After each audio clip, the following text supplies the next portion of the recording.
Changing minds one thought at a time.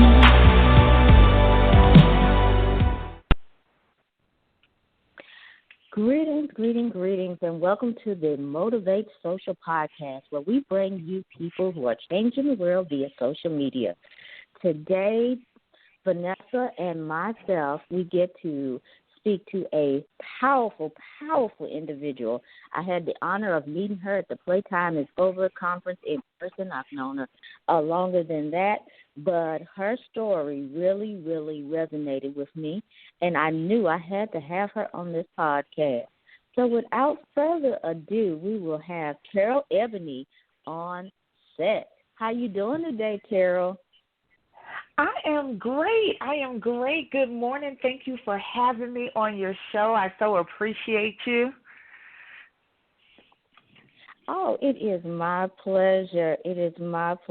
I mean, ever since I heard your story and all the things you're doing, and of course your presentation at Playtime is Over, you know, I really wanted to let the people know what you're doing. So without further ado, I have to ask the famous question: what are you doing to change the world via social media? Let me tell you, it has been a whirlwind. But it has also been an amazing journey. So I am the CEO of Find Your Purpose, life and business strategist. I help new and aspiring entrepreneurs find the systems and strategies that they need to create a solid foundation for their business, making them more productive and profitable. That is the basis of what I do. I go around the country. I'm a national empowerment speaker, author of fantastic book called Losing Love, Having Faith and Finding Hope, which is really dedicated for families of single parents and young people that are being raised by single moms and parents that need to co-parent, and how do you work around, you know, a lot of the issues that you face as co-parents. Recently, literally last month, I co-authored a dynamic book called Delayed But Not Denied. And it is 20 amazing authors that got together and we really put together some amazing stories. Everyone has a chapter in the book speaking about how they have overcome, you know, various obstacles in life. My chapter in the book is called When I Stopped Playing Double Dutch. And it is, you know, just my testimony of when we stop going, you know, in and out with the things that we know we were meant and purposed to do in this world, that, you know, once we stop doing that, the doors will start opening up, the floodgates will, you know, just kind of take us in, because that's what we were purposed to do. But because of fear, a lot of times we hold ourselves back. We end up procrastinating. We end up doing a lot of, you know, going a different route than what God has really purposed for us. So that book is just really, and my chapter is really an encouragement to people that regardless of what people tell you, regardless of, you know, whatever your fears are, you should still keep moving forward and do it in spite of. Because once you do it in spite of, and that's what God has purposed for you, it will come to pass. And I am so proud of that book. So proud of all the other things that I have been doing. You asked me, you know, specifically about social media.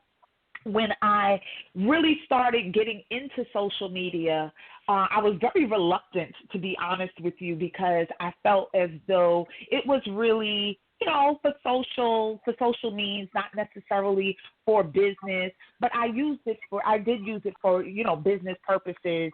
And I realized that my statuses were inspiring people, and it wasn't necessarily my intention to do that, but I was just putting out how I was feeling and, you know, just words of encouragement to people. And I realized that it was starting to take root and people were starting to expect my statuses. So now if I don't put up some statuses, I don't put up what I'm doing, people are like, what's going on with you? Are you okay? Where you at? So I have to make sure that I stay on top of that. So I'm doing Facebook Live, doing, Periscope, Twitter, Instagram, Terryl Ebony on all of those social media sites. And I think that it's a powerful, social media has become such a powerful business networking opportunity for people if they use it properly, you know. I know that so many people have started using the groups. I'm coming out with my my membership group in January, and it's something that I'm really looking forward to. It's called the Productivity Lounge. Everything that I do really speaks volumes about productivity. Like you mentioned, my speech in Virginia at the Playtime is Over conference spoke about working smarter and not harder, managing your 24/7. And I think that it's very important that people understand how much time we really have. Time is so precious. Like I woke up this morning to the news that Alan Thicke had passed away, and I was so sad. I'm like, he was so young. And I remember growing up with him. I remember watching the TV shows and listening to, you know, the music that he helped produce. And times are so, you never know when your time is up. So we have to use that time wisely. We have to make sure that each moment, the 1,440 minutes that are in the day, we have to make sure that we're being productive. We make sure that we're being producers. So that membership group that I'm doing in Facebook, it's all about producing. It's all about making sure that I'm holding the people in the group accountable for producing whatever it is that they say that they want, whatever their goals are for 2017. We're going to make sure that we are producing those goals. I'm going to make sure that I'm bringing the necessary systems, tools, strategies, and resources to the group so that they can be productive and become producers in their own right. Wow. Did I just say a mouthful? Yes, you did. And the mouthful that that you poured out into the audience was absolutely phenomenal. I'm over here just like, dang, I like her.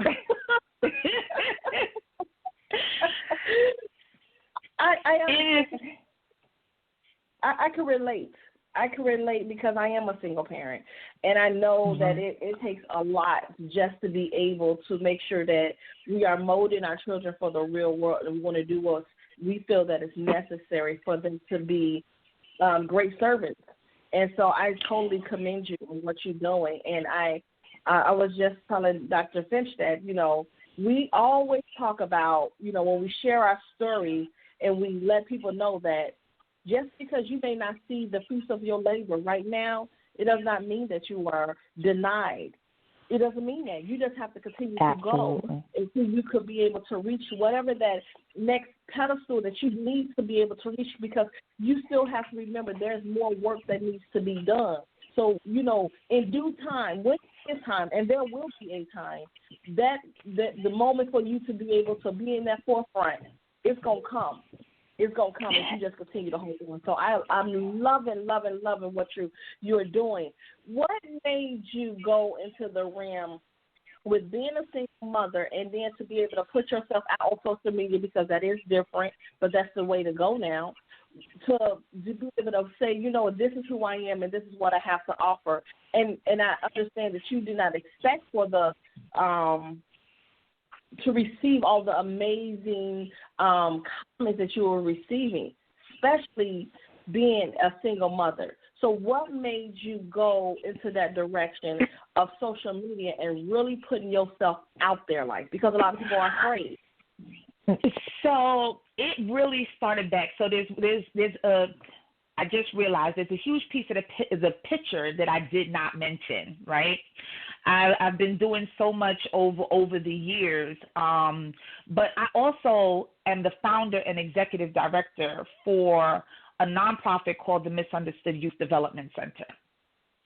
I started that organization back in 2005, so it kind of goes way back. And when I started it because I saw the different issues that my son was facing, being raised by a single parent, not having his dad around, his dad, what I call a revolving door dad, kind of coming in and out of his life.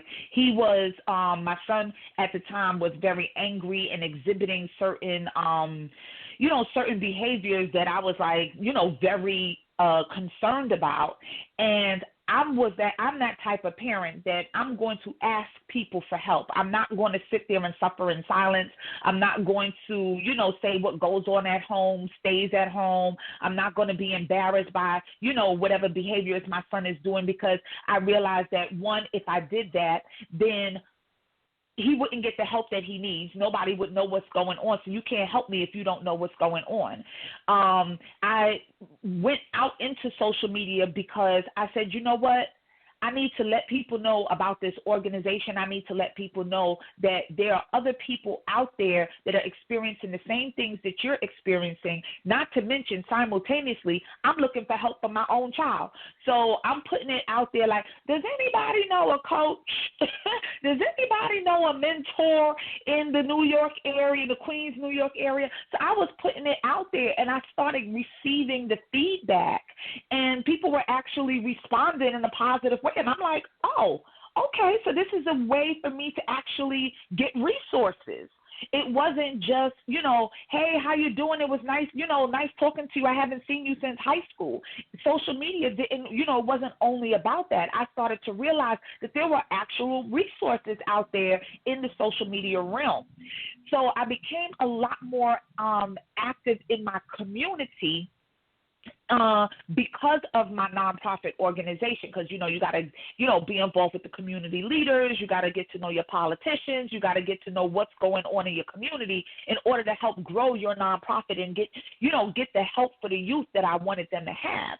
So in order for me to do that, I used social media. I realized at that point that I could use social media to let the people know about certain meetings, because one of the big issues was, well, we don't know that these meetings are taking place. We don't know about the PTA. We don't know about the community board. We don't know about this. We don't know about that. So I started being the conduit for through social media, being one of the younger people, because a lot of the community leaders, at least here in Queens, are older. They're considered our elders. So they don't really know about social media. So I started using the social media platform as a means of getting information out to the people. And that's how it all kind of like ballooned. And I'm like, okay, well, if this is working for community stuff, then maybe it'll work for my for-profit and my business stuff. And it all just started to come together. And I realized that social media is just like, that's the new wave. That's the future. The future for information, future for resources, future for, networking, future for becoming profitable. Social media just has a lot of pros. It has some cons, but it has a lot of pros. And I think the cons are only if you allow yourself to get swept in the negative realm. But if you stay the course and, make sure that your head is on right, you can use social media and really blossom in your career. Oh, yes. That's how I got my start as well. I started sharing tech tips, and people were like, oh, my, you delivered this way or that way, in a different way. And then everybody started coming and trying to get that information. So I love what you're saying, because it's all about building community, and why not, for such a wonderful cause that you had. And I love your statement, the revolving door dad. I had one of them, and I totally understand.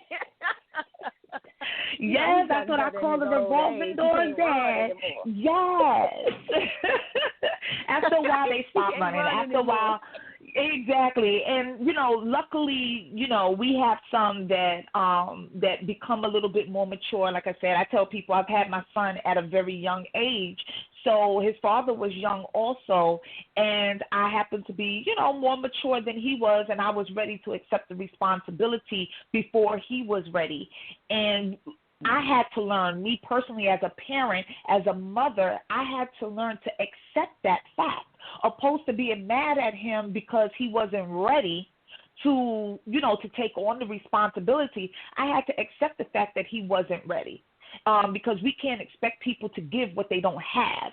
And those are the things that I talk about in my book, because I think that a lot of mothers, we expect that the fathers are supposed to be on our page and on our level when we are there, when we are ready at, and they're supposed to kind of like, tap to our beat.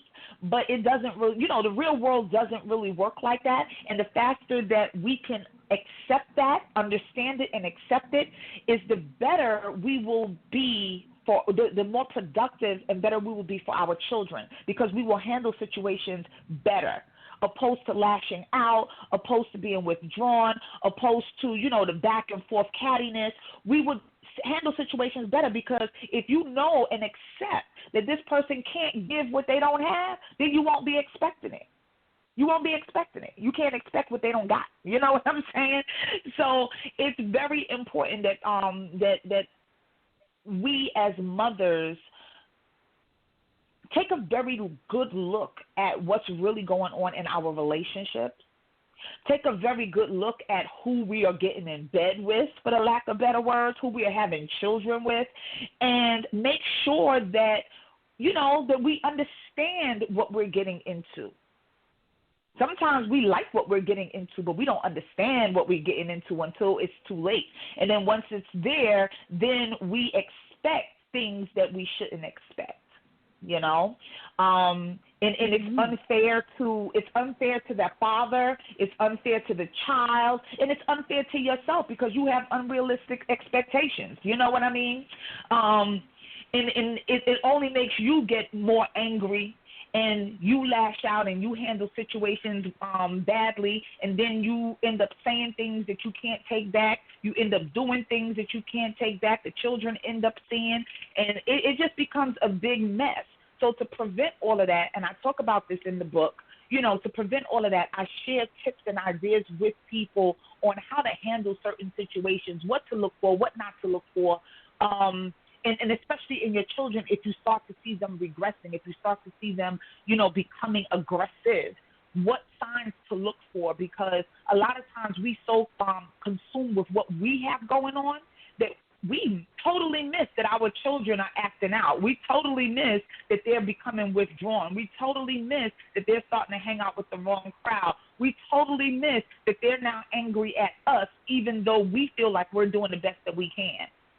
So we got to be a little bit more attentive and observant of what's going on with our children, even though we're going through our own pain. Mm-hmm. Wow. Yeah. Wow. Wow. Wow.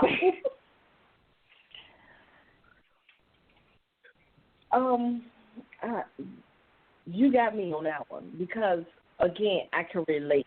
I solely can relate. And so I truly commend you. I really do. One of the things that being a parent, you want to make sure that you are hands-on, but at the same time, it's like we want to monitor our children, but with all this stuff that's going on, especially with this new trend with social media, how do you handle that?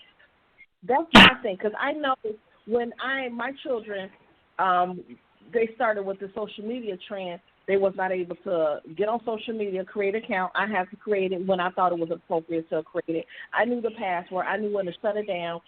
You know what I mean? Their phones would turn off at a certain amount of time. They would be mad at me. Their friends would be like, dang, your mama's mean. But at the same time, I'm not raising my children to be friends with you, and you could be freely. And over here, we don't do that here, because I need you to understand that your job right now is school. And so I'm going to shut this phone down, because I don't need you to be all distracted all night when you can't get up in the morning and focus on what your job is, which is your education. So how do you handle that situation? So my situation, okay, so my son is now 22. So when social media was now coming out is when he was, now getting involved and stuff like that. So I really didn't have so much of an issue until he got into high school. When he got into high school, that's when the social media, kind of like was really booming and everybody was really talking about it.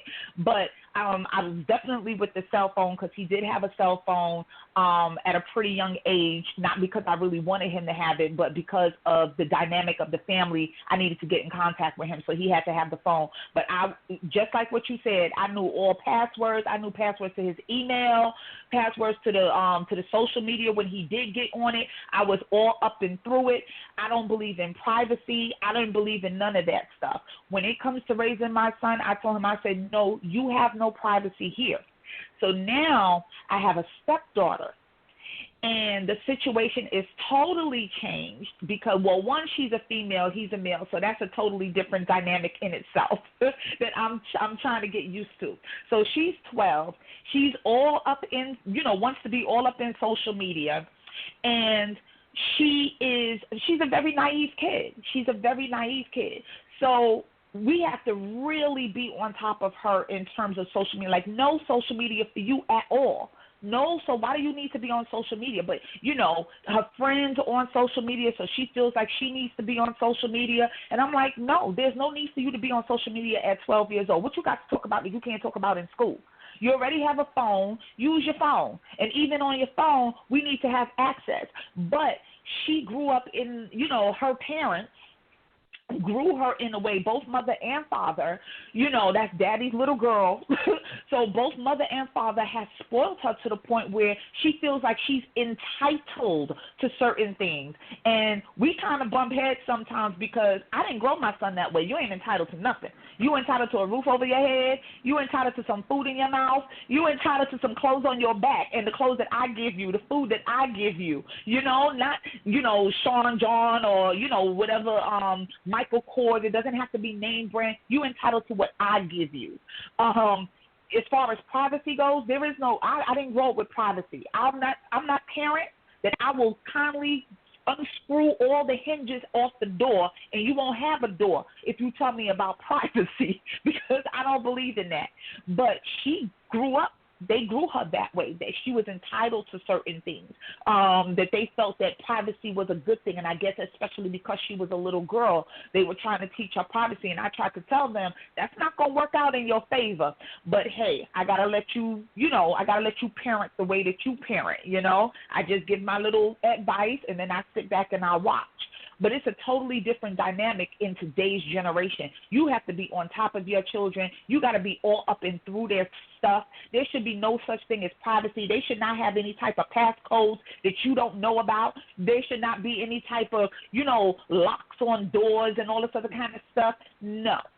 If you want to save your child, you have to not be their friend or not, they have to be able to respect you. They have to have respect for adults. They can't run the house. Too many of these kids these days are running their household. They're telling their parents what they're not going to do or what they are going to do and when they're going to do it, how they're going to do it. And that is not the way. That's not the way you're supposed to parent your children. Because if that's the case, your children are really parenting you. They're telling you who's in control. They're telling you who's boss. I'm like, there's only one boss here because I'm the one that pay the bills. I'm the one that's going out there and work. When you start paying your own bills for your own house, then you can run that household. Until then, I'm the head of this household. So there is no social media for a 12-year-old. And even when she gets a little bit older and we start going through the social media and we start allowing her to social media, they should know exactly what she's involved in. I know some parents through my organization that their children are on social media and they aren't on social media with their children. And I have a problem with that. I take issue with that. If your children are on social media, you need to be on social media too. Even if you don't understand it, even if you don't engage in it, you need to be able to check on your children every now and again and see what they're doing, see what they're posting, see their pictures, see who their friends are. See, you gotta be the PI.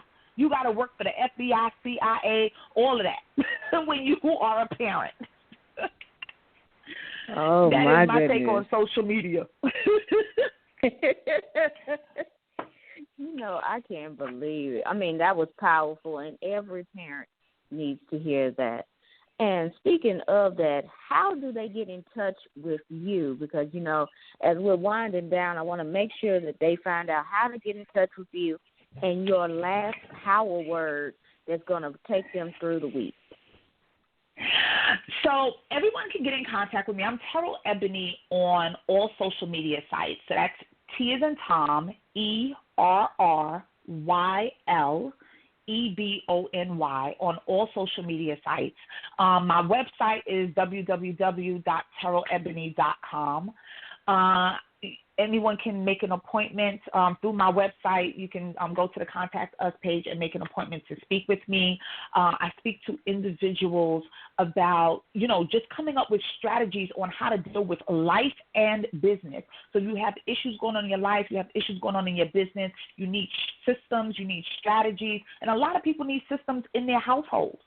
A lot of people are they are overwhelmed and overburdened, and they don't know how to gain control of their household. So they need those systems. They need someone to come in and give them those systems and strategies to help them get back on track. So that's where I come in. I do that for businesses. I do that for individual homes. So the last parting words that I would give is we are rolling into 2017. I mean, we literally have, 2 more weeks basically for 2016 to be over with. And when I say over, I mean over. So with that, I will tell everybody, see what you can get over. See what you can let go of. See what you can free yourself of in 2016. Go into 2017 with a movement that says, I am going to move further. I am going to push through. I'm going to do it in spite of. I have been delayed but not denied. Whatever it is that I want to do in this world, I am going to do. I'm no longer going to be held back by procrastination. I'm no longer going to be held back by fear. I'm no longer going to be held back by the naysayers. I'm no longer going to let my own inhibitions prohibit me from doing what I know I have been purposed to do, because this thing is in my gut, this thing is in my spirit, and I know that this is where God is wanting me to be. So wherever that is, I am encouraging you today to go forth and move in that direction. Be producers in 2017. Make sure that you are in somebody's productivity lounge. Make sure that you are around positive influencers, and stop hanging around all those negative boo-boo people that are not allowing you to be the great person that you were meant and purposed to be. You are a designer's original. Nobody can be like you. No one can do what you do. Stop listening to all those people who are telling you that you can't, telling you not to do it. They're not pushing you forward. They're not pushing you through. Stop hanging around with those people. Make sure that 2017 is a positive experience for you. Make sure that you have a positive energy about yourself. Make sure that you are giving yourself positive affirmations and that you are hanging out with positive people. 2017, the year of producers. Oh, my goodness. Now, if Terrell says something today that resonated with you, please come to Changing Minds Online, where you can find this podcast as well as on iTunes, Stitcher, Tuned In, and, of course, our YouTube channel. So, Vanessa, do you have any closing words for us tonight? Continue to be unstoppable. These children need to know that we need more people like you that could be able to come into their homes, to be able to let them know that you don't want to be average. You want to be outstanding. And these are the tips and the tools so you can be outstanding, period. Because what we're doing is molding our children for the real world. And sometimes parents need this information. So I'm loving it. I am loving it. Continue to be the voice of reason for our next generation. Thank you guys so much for having me on this show. I so appreciate you. Keep doing the great work that you're doing and bringing the resources and the tools to the people. You guys are reaching so many, and they need to hear all of your guests on this show. You guys are doing an amazing job. Thank you so much again for having me on. Thank you so much, Terrell. I mean, it's an honor for us to have you on the show as well. You have given us some power nuggets. And, you know, I like to end each show with this same remark. We enjoy bringing you people who are changing the world via social media. People like Terrell who are getting you what you need through social media. So until next time, good night, everyone. Good night. Good night.